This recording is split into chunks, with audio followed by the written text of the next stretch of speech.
Hi everyone, فلاشين امتك بركو على ديك سبسكرايب بليز ويلا نبداو. اليوم ندوي على رومرز اللي كيدوروا في الاجواء ديال الفون تكنولوجي وبالضبط على شركه ابل اللي اطلق عما قريب ايفون 12 واللي راه داير عليه بزاف د الهضره والاشاعات كيفاش يجي الديزاين ديالو وشنو يتبدل وبزاف د الاسئله بحال هكا. نبداو باكثر حاجه ما عجبانيش اللي هي كاطون د الايفون اللي ما غيجيش فيه ادابتر وايبود، ممكن يجي فيه كيبل بات ادابتر الا كيف ما كيبان في هاد اللعيبه اللي غتكون مع الايفون 12 في لومبالاج ديالو. وبالنسبه لارغيومنت ابل لهاد القضيه هو انه كتحاول تحافظ على البيئه من خلال نقص في مخلفات التكنولوجيه اللي خلفتها شركه الهواتف في العالم. سو الا شفنا في هاد اللعيبه هذيك الدائره غالبا غيجي فيها الكيبل، واستبعد بشده يكون وايرلس تشارجر لاسباب تتعلق بالثمن المرتقب للهاتف. اذا كنتوقع ديك الدائره يجي فيها كيبل، والمربع غالبا يجي فيه انستراكشن بوك زائد داك البين ولا الدبوس باش تجبد السيم بورت. ايفون 12 يخرج باربعه الاحجام مختلفه، جوج نورمال وجوج برو. الصغير يجي بحجم 5.4 انش وليد ديسبلاي بدقه بيكسل 2340 فوا 1028 وبتردد ولا ريفريش 60 هرتز.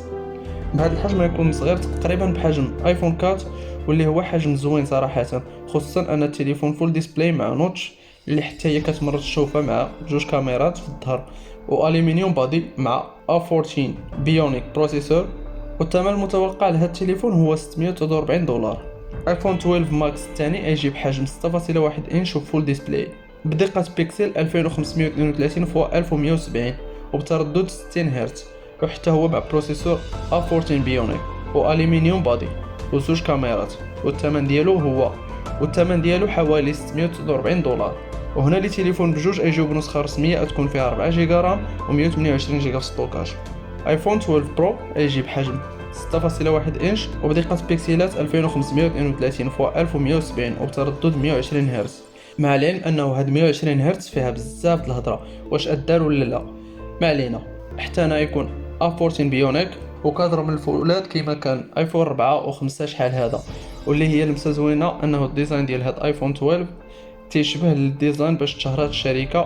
وبالنسبه للكاميرات هنا غيكونوا ثلاثه الكاميرات، وكاينه شائعه كتقول انه غيكون ليدر سنسور على حساب WWC، والثمن هذا غيكون حوالي $999. ودابا نوبت خوهم الكبير وسميتو ايفون 12 برو ماكس بحجم 6.7 انش اوليد ديسبلاي بدقه بيكسل اللي غتكون 2778 فوا 1280. وطبعا الا يكون ريفريش 120 هرتز راه يكون فيه، وعلى عكس خوتو ثلاثه اللي يجيو مصنع من طرف BOA كومباني. هذا يجي بسامسونج سكرين وبنفس البروسيسور A14 بيونيك واطار من الفولاد. وهنا النسخه الرسميه تكون ب 6 جيجا رام و128 جيجا في ستوكاج، وكاملين غيكون فيهم iOS 14 ايزو 14. وكنا عارفين بلا البلاتفورم ديال الايفون كتبقى احسن وحده في العالم من ناحيه السلاسه والاستابليشمنت ديالها. الكاميرا ديال الايفون 12 فرا شي حاجه اللي واو، بحيث كيصوروا سلو موشن 4K وبمعدل 240 فريم في الثانيه. اما النورمال فيديو فغيكون ب 4K بمعدل 120 فريم في الثانيه بدون انقطاع. واللي ما كيعرفوش الفرق فافضل الهواتف في العالم ما كيوصلوش لهاد النقطه، بحيث هو في احسن ما وصلت له هو HD بمعدل 690 اطار في الثانيه بسلو موشن والمده محدده.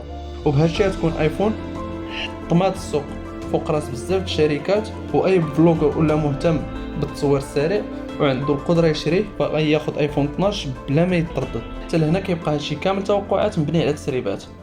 وكنتمنى تخليونا في التعليق لتحت اشنو عجبكم في ايفون 12 شنو ما عجبكمش، ونشوفكم في الفيديو الجاي.